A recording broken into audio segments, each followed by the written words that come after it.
rolling, Juliette. There's so just many so you guys variables know. throughout the show Yeah.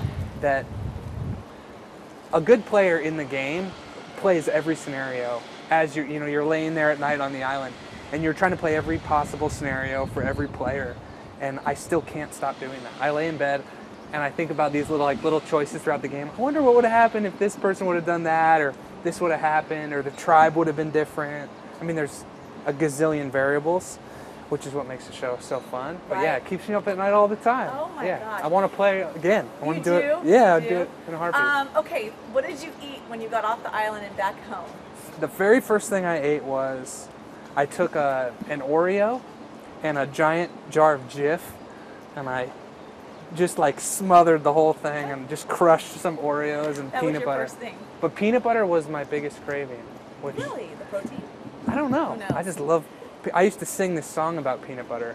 I don't even remember what it was, but I would sing this little chant about peanut butter. I thought about it so much. So Oh yeah, my yeah, God. peanut butter. Okay, on the island you'd sing the chant? Yeah. Oh, Yeah, I would. At random times, we had this little peanut butter jingle. I don't even remember it. So don't ask me to sing it because I won't do it. But how many bugs did you have to eat? bugs did I have to eat? I think I ate a lot of bugs unintentionally, but I don't think I ate any bugs on purpose. So Okay. zero bugs, which is You good. didn't have to do any challenges where you had to eat this bug or worm? There may or may not be eating challenges. I don't know if we can. Okay. I don't know if we can spoil no that. Worries. Yeah. Okay. So leading up to this, I mean, this is something you had wanted to do all Yeah. of your life. As a kid, you watched Survivor, right? Totally, yeah. I remember watching Survivor as a kid with my parents, maybe junior high or maybe high school. I can't remember when the first season aired.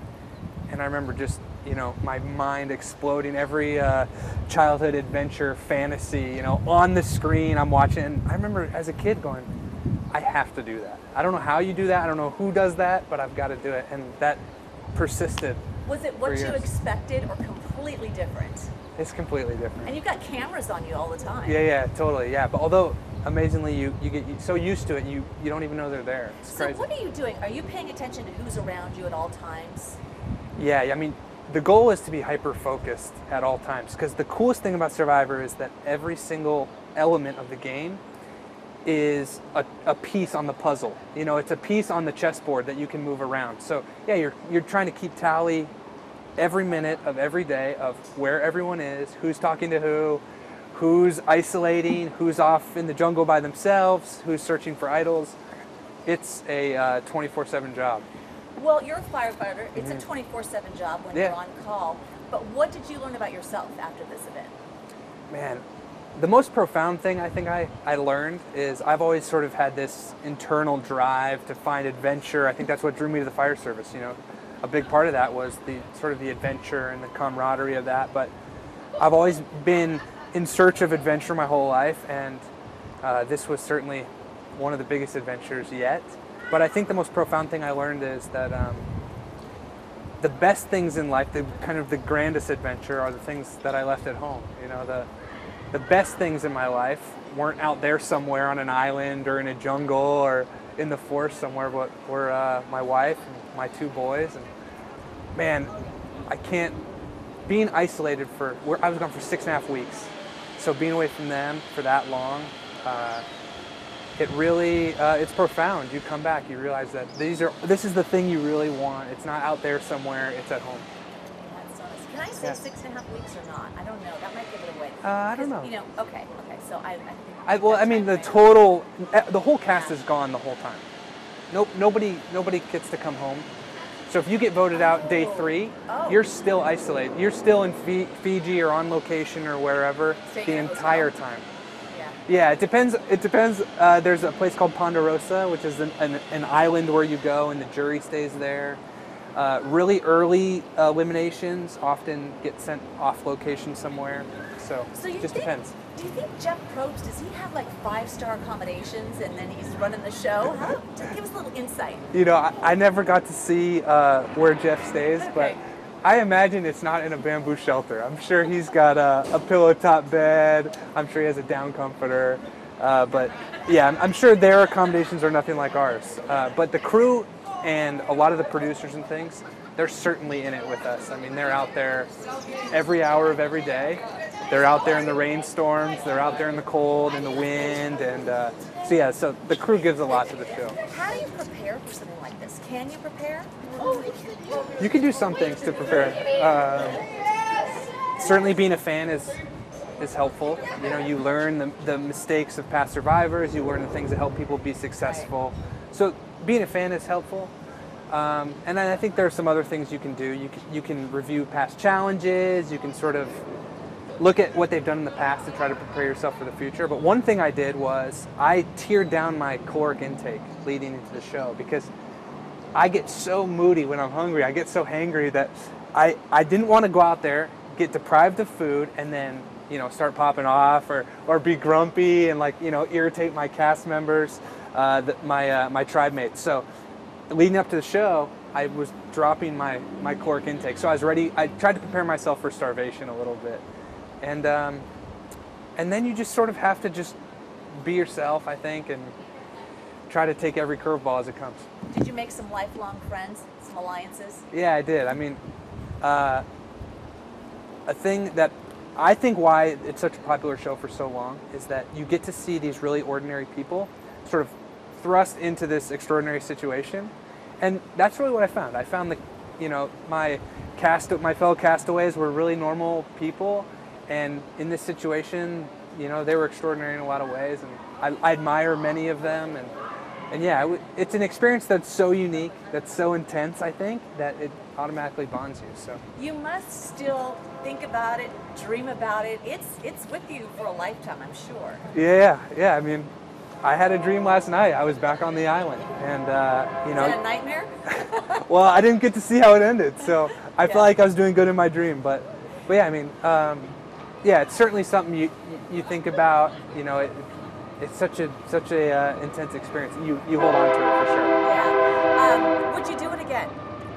Man, if Jeff called me, I would be on a plane tomorrow. If my wife would let me go again. Do you think she would? You know, I think she would. Yeah, she is a soldier. She was incredible. I mean, the hero. A lot of the I don't know if there's any heroes on the show, but the people that really deserve credit are the people, you know, at home. We've gone a long time. You know, she took care of our boys all by herself. It's a big sacrifice. It felt like a really radical kind of love that she let me go. Absolutely. Your 5-year-old and 2-year-old must have looked much bigger. Oh my gosh! The worst part was there were a couple moments that were pretty tough. One was I knew that I was going to miss his first steps. My youngest, Jack. Right as I left, he was so close, and I was trying so hard to get him to do it before I left. But sure enough, when I got back, my wife said that, you know, like a few days after I left, he started walking. So I missed that. And then we were gone over Father's Day. So you're on the island during Father's Day, and it was tough, but it was also sort of it was a pick-me-up too. It reminded me of why I was there, and some of the people I was fighting for. Yeah. Okay, and so there's no designated winner because the survival finale is at the end of the show. So we don't know. You don't know who won, right? I can't get it out of you. Yeah, that's right. Yeah, no one knows. It's a live reveal. Okay. The votes will be read on May 20th, and we'll know who won season 38. And I think it's going to be a good one. When you vote, it always is so tense when you're watching it at home. That vote process. Is it just like that when you're there and you cast your vote and Jeff reads them and all of that? It's got to be. It is, yeah. It's intense. I mean, you realize, I mean, every time you send someone home, it's more than just a game. I mean, people love this, and people have put a lot on the line to play this game. So I don't think anyone writes someone's name down, you know, just kind of willy-nilly. But yeah, it's an intense moment. You have to, whisper their name. You're in this incredible space that they Jules to get wet. When you got back to the island and you only have what you're wearing, so you would get wet at night, and then you would shiver all night and be cold. There was a couple times people fell completely in. It was like that whole that person's night was over. They were, going to shiver all night. So you didn't want to be there for a lot of reasons. Any romances? I know you're married. Yeah. No, I don't think there are no romances this season. There in the very early years of Survivor, there were some romances. And people just learned it's not a good move. True. A lot of twists. Yeah, there are a ton of twists. They always do such a good job at that, and this year especially, they're doing something they've never done before. So I think fans are really going to like it. No one, CBS has revealed some of it, but no one really knows what's coming. And so you can't tell us. Well, I can't tell you specifically, but okay, yeah, but they've done something. Yeah, this is a brand new season. What is the season called again? It's The Edge of Extinction. The Edge of Extinction. Yeah. Wow, did that hold true to its name? It did, yeah. The Edge of Extinction isn't a secret anymore. People know the Edge of Extinction is a place. And it's a place that you go, that certain cast members get to go to after they've been voted out. Okay. And essentially the premise is you get voted out and you walk down this path, and the player that's voted out then faces a decision. Is their game over? You get to go to the right and eat a cheeseburger and sleep in a bed and brush your teeth and do all the things you've been dreaming about. For me, it would have been peanut butter. Yeah. Or you go to the left and it says for a chance to get back in the game, and you get on a boat and you take off in the pitch black to an unknown destination and an unknown fate. So you don't know anything at all. And one really unique thing is that wherever you're going, this Edge of Extinction, once you get there, you're not giving any information. You don't know what. No cell phones, no. Oh internet, no texting. No toothbrush, no toothpaste, no bathrooms, no toilet paper. What do you do for hygiene? You don't really. How do you brush your teeth? You don't brush your teeth. Oh, Yep. okay. Yeah. We would take sticks. We would take sticks and we would try to scrape off. But actually your teeth aren't getting that dirty because you're not eating that much. There's no sugar out there, so. And as a firefighter, Yeah. did you let them know you were a firefighter? Did they expect you to make the fires? I tried to sort of fly below the radar with skills such as making fires and things. But I did tell them. I thought about a long time lying about what I did, but in the end, I just decided to be myself. Okay. And I told them what I did, and then I tried not to tell campfire stories, and I try not to highlight the fact that I've got a great job, and What was that like? That's true too. What was that like coming back now to your job as a firefighter? Do you approach it differently? No, I don't think it's changed the way that I do my job. Fight fire. Yeah, I mean, but I mean, I think it does make you, it's certainly, you come home different in the sense that you really appreciate not only the people around you, so that includes coworkers, Right. but yeah, you just come back appreciating, the normal things, sitting on the couch with the people you love, and fresh water and showers and food. Well, just in talking with you, it looks like you had a great experience, and it's something to look back on for the rest of your life. And you'd do it again if your wife let 100%, you. 100%. Yeah, Jeff, if you're out there, and hook it up. How do you think watching it? Because the editing is a lot different. So. Yeah. I mean, are you the villain? I think you're the nice guy. I could be the villain. I could be the villain. We'll see.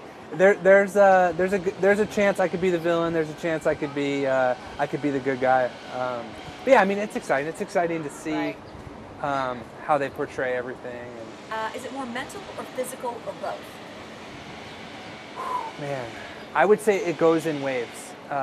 There are portions of the game that are mental, certainly, primarily, and then there are days where it's hard to stand up. I mean, it's one thing I think as a fan that I never understood before I played was just how difficult starvation is, just how difficult sleep deprivation is. It is cold, you are hungry, you get weak, you feel the mental fog. I was going to say, you must do things that you never expected you would do or react, right? Yeah, and simple things become a chore. I mean, when you're starving, it's so hard to do even simple tasks. I mean, there were days there were times I'd be staring at a puzzle, knowing in my mind that if I could eat some French fries and come back to this, I would knock this out of the park. But you're just staring and your brain just isn't working, and it's more grueling than I could have imagined. I think I'd have trouble with puzzles. Absolutely. Oh man, especially when you're sleep deprived and all of that. Yeah. All right, so Watch Party Wednesday. Watch Party locally. Wednesday. Are you going to do that throughout the season, or? We're going to try to scatter. Okay. We're going to try to scatter them in. We're going to do one for the premiere. We're going to try to do one in a little bit later in the season, and we'll see about the finale and that type of thing. But we'll see, you know, if people like it, we'll try to do it again. But yeah, we're excited. It's going to be at Sauce right here downtown Livermore. Wednesday night. Wednesday night. It airs on CBS. Yeah, if you're a fan, come on out. I'd love to watch with you. So fun. Okay.